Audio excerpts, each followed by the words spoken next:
Yaxşı bir gecə yuxusundan sonra belə özünüzdə süslük və ya hansısa laqeydlik hissi var. Ayağa qalxaraq nəsə etmək üçün enerjiniz və ya gücünüz yoxdur. Çoxlu ideyalarınız var, amma onları hətta ardıcıl şəkildə ifadə edə bilmirsiniz. Əvvəllər sizə sevinc gətirən şeylərə sevinmirsiniz. Siz depressiyada deyilsiniz. Sizin enerjiniz tükənməmişdi. Çox güman ki, dopamin çuxuruna düşmüsünüz. İndi sizə bunun elmi baxımdan nə olduğunu, praktikada necə hiss olunduğunu və ən əsası, bu vəziyyətdən necə çıxa biləcəyimizi izah edəcəm. Bu verilişimizdə biz dopamin haqqında danışacağıq.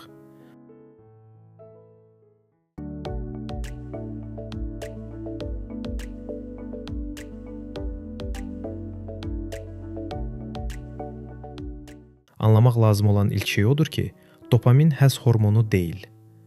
Həzz hissinə görə bizdə endorfinlər cavab verir.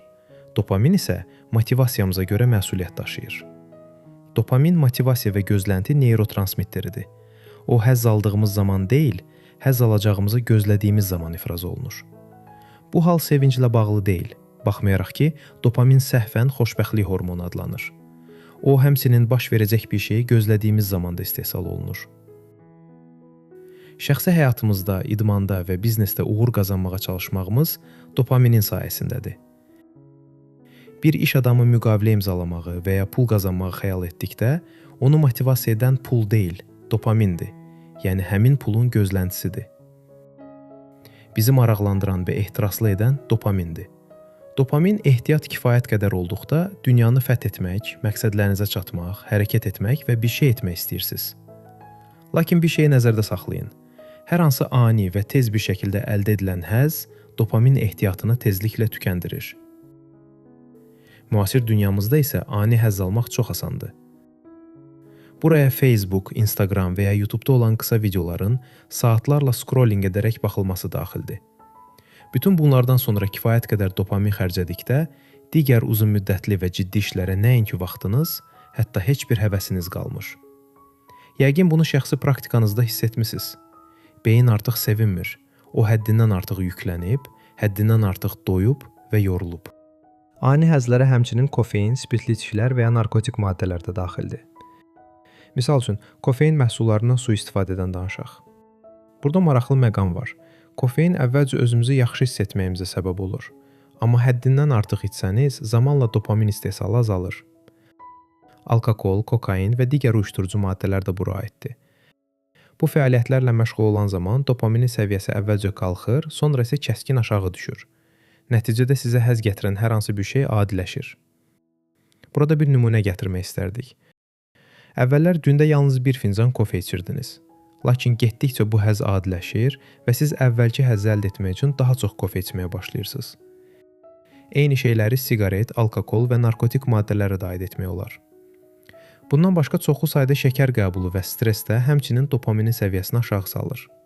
Dopamin bədəndə koordinasiya və bədən üzvlərinin hərəkətinə cavabdehlik daşıyan, həmçinin sinir strukturudur. Dopaminin əzələ-skelet sistemindəki rolunun bir nümunəsi Parkinson xəstəliyidir. Bu xəstəlikdən əziyyət çəkən insanlara onların beynində dopamin funksiyasını stimullaşdıran və ya onları müvəqqəti əvəz edən dərman vurulduqda, bir müddət bu insanlarda əllərin və qolların əsməsi dayanır. Dopamin çatışmazlığının insana digər təsiri konsentrasiyanın olmamasıdır. Yəni, insan diqqət tələb olunan hər hansı bir işdə öz diqqətini cəmləməkdə çətinlik çəkir. İndi isə gəlin bu çuxurdan necə çıxacağımızı düşünək. Dopamin sistemi vizual kortekslə sıx bağlıdır. Yəni, vizual reseptorlarımız vasitəsilə vizual olaraq istehlak etdiyimiz hər şey ilk növbədə dopamin sistemimizə təsir göstərir. Beləliklə, dopamin səviyyəsini normallaşdırmaq üçün vizual həzləri azaltmalısınız. Sadəcə olaraq Instagram və TikTok səhifələrini izləməyi və ya serialları izləməyə sərf etdiyimiz saatların sayını azaltmaq lazımdır. Növbəti addım şəkərlə zəngin qidaların miqdarını azaltmaqdır. Bura şokolad, şirin dondurma, tortlar, pirojnalar və bir sıra digər kremli un məmulatları daxildir. Kofe istehlakınızı azaldın. Sizə onu tamamilə dayandırmağı demirik. Gündə 4 fincan içirsinizsə, onu ən azı 3-ə endirin. 3-dən 2-yə endirin. Çünki bu və ya digər şəkildə kofe kortizol səviyyənizi artırır. Bu onun birbaşa funksiyasıdır. Kofe təsirini hiss etmirsinizsə, bu sizə təsir etmədiyi anlamına gəlmir. Çox güman ki, sadəcə ona öyrəşmisiniz. Yaxşı tənzimlənmiş yuxu, oyaq qalma, İş və istirahət cədvəliniz olduqda bütün bunlar yalnız dopamin sisteminin deyil, bütün hormonal sistemin normal tənzimlənməsinin əsasını təşkil edir. Biraz tez yatmağa çalışın. Beləliklə, əvvəllər həmişə gecə saat 2-də yuxuya gedirdinizsə, indi saat 1-də yatmağa çalışın, sonra 12-də və beləliklə daha tez yatmağa öyrənin. Ümumiyyətlə, yuxu üçün ən gözəl vaxt axşam saat 10 sayılır. Çünki tez yatdıqda daha erkən oyanmaq ehtimalı yüksək olur. Təmiz havada uzun müddətli gəzintilər, digər insanlarla xoş ünsiyyət, meditasiya, idman, hər hansı yaradıcı işlər, bütün bunlar dopamin ehtiyatının bərpa olunmasına və artmasına kömək edir. Lakin nəzərə alın ki, bu tövsiyələr sizə dərhal kömək etməyəcək. Ancaq ilk dəyişikliyi 3-5 gün ərzində görəcəksiniz.